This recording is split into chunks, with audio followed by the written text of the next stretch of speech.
What's up, everybody? Chris Pinnell here. We're going by quarterback tier rankings for week 15 of the fantasy football season, playoff edition. If you enjoy, make sure you leave a like down below. Subscribe to the channel if you're brand new. Let's dive right into it. And this is an uber important week because I'm sure most of you have started your fantasy football playoffs this weekend, unless you have a bye week. If so, give yourself a pat on the back. But for those of us toughing it out in the wild card round, we have to make, I'm sure, some pretty important decisions this weekend, unless you have somebody that's in the S tier. So we're going to start with that tier first. We have three guys that make the cut and all have very similar upside with their play styles, with their ability to run the football. So we're going to throw all three of them up here first. You have Jalen Hurts number 1, Lamar Jackson number 2, and then Josh Allen at number 3. That's my S tier this week. I think there's a couple of guys in the A tier, which I only have 2 that do have S tier upside, but the rushing floor gives them such an edge on the field each and every single week. So for Jalen Hurts, great matchup on Monday Night Football versus Seattle Seahawks. 26-point implied team total here, a 48-point over-under on the road in Seattle. And they're currently 22nd versus quarterbacks, allowing over 260 passing yards per game. And while it was a very tough loss versus Dallas Cowboys on Sunday Night Football, they should bounce back quite nicely here. We know the upside with Jalen Hurts, the rushing upside there each and every single week. Nearly a rushing touchdown per game, nearly 7 designed runs, not including scrambles, close to 4 points on the ground with his rushing yards. And he's got plenty of weapons through the air in Devontae Smith, A.J. Brown, Dallas Goedert is back, and even DeAndre Swift out of the backfield. So the rushing floor alone puts him at number 1. Lamar Jackson, number 2 for me, does not have quite the passing upside that Jalen Hurts has, but this is a dream matchup versus the Jacksonville Jaguars. Down the road, it's also in prime time, 23.5 implied team total here, 3.5 points spread on the road. They're currently 30th versus quarterbacks. They allowed Joe Flacco to have 20 fantasy points versus them, only 280 passing yards, 1.7 passing touchdowns per game at 20.3 fantasy points. Like I said, all these guys can run the football quite well. 50 yards on the ground, over 5 designed runs, and 0.4 rushing touchdowns per game for Lamar Jackson. So you gotta love the matchup, you love the talent, and you love the rushing upside that he offers you. Then you have Josh Allen of the Buffalo Bills. Tougher matchup versus Dallas. They're 12th versus quarterbacks this year, only allowing 200 passing yards per game. But this does feature a 50.5 over-under at home in Buffalo, 26.5 implied team total. And they're also 2.5-point favorites versus Dallas. Now, the record doesn't really reflect the Bills having a great season so far. I definitely think they've gotten a bit unlucky, and they're still a really good football team. And Allen, rushing touchdown floor each and every single weekend. Not getting you a ton of yards on the ground, under 30 per game. The design runs haven't exactly been there, but he's always going to be a third on the goal line, and he has that elite scramble ability and big play upside with his arm. Then moving on to the A tier, we have the co-MVP favorites in Brock Purdy and Dak Prescott. Probably not who you would have expected at this point in the season heading into the year, but these two have been playing great football for their football teams. These are probably the 2 best teams in the NFC right now, and I'd love to see them in the NFC Championship game. But for Brock Purdy, 30.5 implied team total for the 49ers on the road versus Arizona, 13.5-point spread that has never stopped Brock Purdy before. 270 passing yards per game, nearly 2 passing touchdowns, 9.9 yards per attempt. That's the only downside with Purdy is they just don't really throw the ball that much, only 25 times per game, but they are a super efficient offense through the air when they do throw the football, 70% completion percentage, and the Arizona Cardinals are currently 22nd versus quarterbacks. And he has so many weapons to get the ball to. He's got a good offensive line, great run game. CMC's the lead out of the backfield. Deebo Samuel, Brandon Ayuk, they are excellent out there. George Kittle is a game-breaking tight end. So there is just really nothing not to like about Brock Purdy. And while he's a bit of a system quarterback, I am sure he plays the system to a T, and it works out for fantasy purposes. They have Dak Prescott, who's been great this year. Bit of a slow start the first few weeks, but he's been lights out ever since. 24-point implied team total, 2.5-point dogs on the road in Buffalo. 270 passing yards per game, 2 passing touchdowns. Honestly, very similar numbers to Brock Purdy, just throwing the ball a little bit more. A bit of a tougher matchup versus Buffalo as they're allowing the 12th fewest points per game to the position. I'd like Dak a little bit more. If this was at home in the Dome, I'd probably have him above Brock Purdy, but we were pretty much splitting hairs here. Moving on to the B tier, we have 3. We have Matthew Stafford, Patrick Mahomes, and Jordan Love. Now, probably not what you'd expected heading into the season to have Mahomes all the way down in the B tier with guys like Matthew Stafford and Jordan Love, but that's the situation where you're in at this point. But this is a dream spot for Matthew Stafford. If you are someone that has Patrick Mahomes out there, or Matthew Stafford's on the waiver wire for some reason, or you have him as the bench piece, I would be very tempted to start him over Mahomes this weekend because this is an absolute dream matchup at home versus the Washington Commanders. 48.5 over-under, which is the second highest of the week. 27.5 implied team total, which is the second highest, once again. 6.5-point spread in their favor. No weather to be concerned about in LA, at home in the Dome. 260 passing yards per game, over 1.5 passing touchdowns. And the Commanders get absolutely shredded week in, week out through the air, allowing the second most points in the position at 23.7, 280 passing yards, and 2.3 passing touchdowns. We have a healthy Cooper Kupp, healthy Puka Nacua, Kyren Williams out of the backfield. Tight end situation's a bit messed, but we did even see Dan Allen into the end zone last weekend. So this is a dream spot for Matthew Stafford. I definitely think he deserves to be in the conversation as a high-end QB1 this weekend. Then we have Patrick Mahomes, who I still think is the absolute best quarterback in football, one of the best guys of all time, but that's not always going to translate to fantasy success. His weapons are very depleted. Rashee Rice is fine. Then you have Travis Kelce, who's an obvious stud. But outside of that, it is a bunch of garbage, and I hate these New England games in general. They can always be a bit ugly. They're allowing the 8th fewest points per game in the position. They're just slow. And while it's not been a career year for Patrick Mahomes by any means, he's still averaging 260 and nearly 2 passing touchdowns per game, which is the turnovers have been higher. And he's not going to get you into the end zone on the ground. He's getting 0 rushing touchdowns per game on the season, 26 rushing yards, which is fine. But yeah, definitely not been the fantasy superstar season we have expected, or at least expected to see out of Patrick Mahomes heading into the year.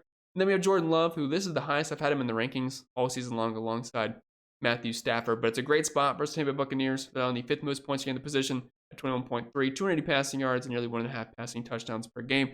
I would love to have Christian Watson back. We'll have to see on that. I'm going to doubt it.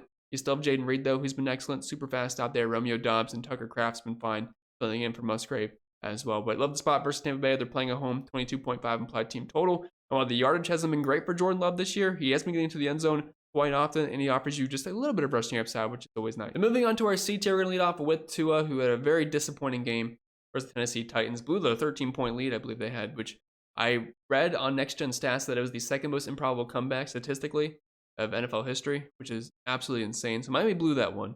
But they get the Jets here, who they did manhandle on that Friday afternoon game on Black Friday.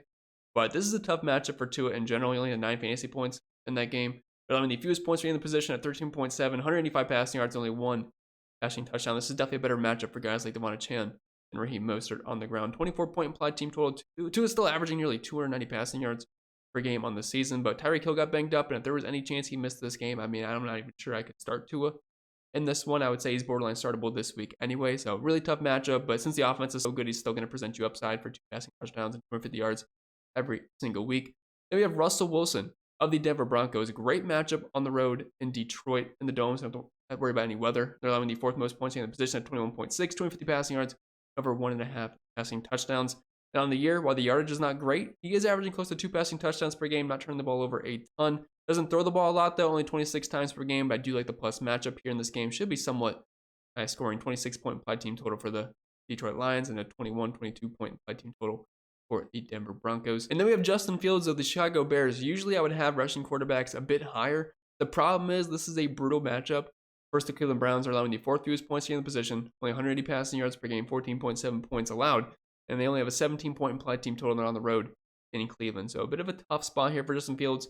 The reason I'm still putting him in the C tier is because of that rushing ability. 51 rushing yards per game, over 60 on runs. He was going to have that rushing touchdown upside. And if he can hook it up on a long play with DJ Moore a couple of times, that is certainly in the card. So really poor matchup, but still startable in certain leagues depending on your options that you have. And then we have Jared Goff of the Detroit Lions. And this matchup versus Denver, it was easier in weeks past. They're 18th versus quarterback position now, which it was worse earlier in the season. 250 passing yards and 1.5 passing touchdowns.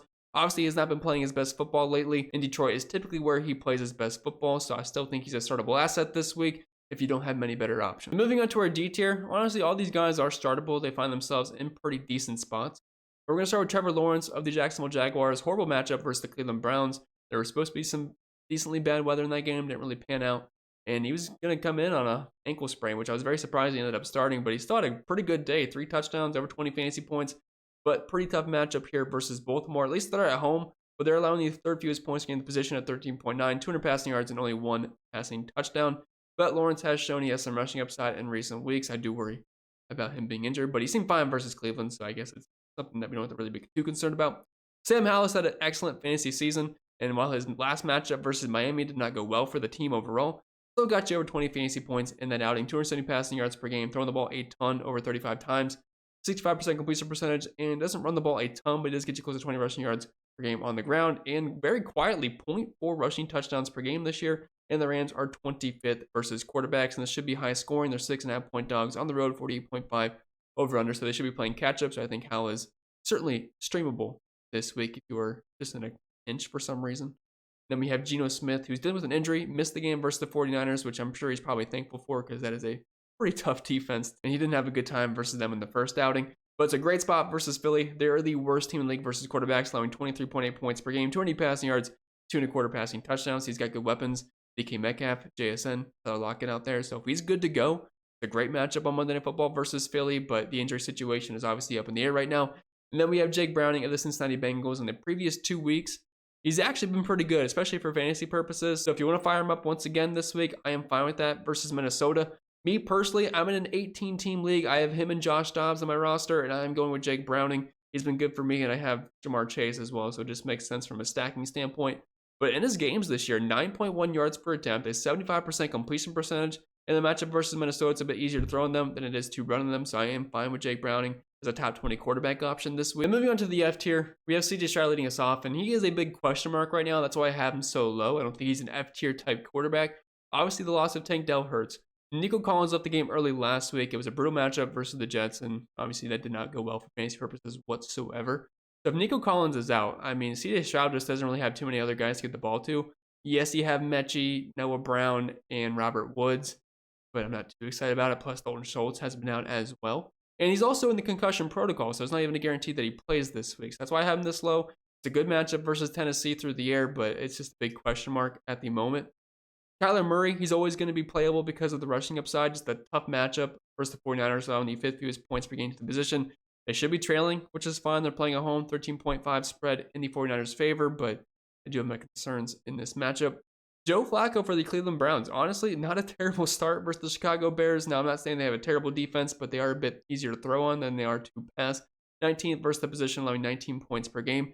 And while Flacco's old sack of bones, he's actually been kind of doing quite well with the Cleveland Browns, and they're throwing the ball a ton with him under center. 40 times per game, 280 passing yards, 2.5 passing touchdowns for Joe Flacco the first couple of weeks. 20.5 implied team total playing at home as well. And they have playoff aspirations, and there's a good chance they make it, but they got to keep winning games, and honestly, they don't mind doing it under the arm of Joe Flacco. Then we have Baker Mayfield of the Tampa Bay Buccaneers on the road in Green Bay. 3.5 point spread, and while I never loved Baker, he has that 250 and 2 upside every single week. He's averaging 1.5 passing touchdowns per game, so it's always a coin flip. Is he getting me 1 or is he getting me 2? But with that being said, that's all I got for today's video. So I hope you enjoyed. If you did, make sure you leave a like down below. Subscribe to the channel if you're brand new. If you have any start-sit decisions, let me know down in the comments. I'll be more than happy to answer them. I wish you the best of luck this week, and I'll see you all next time.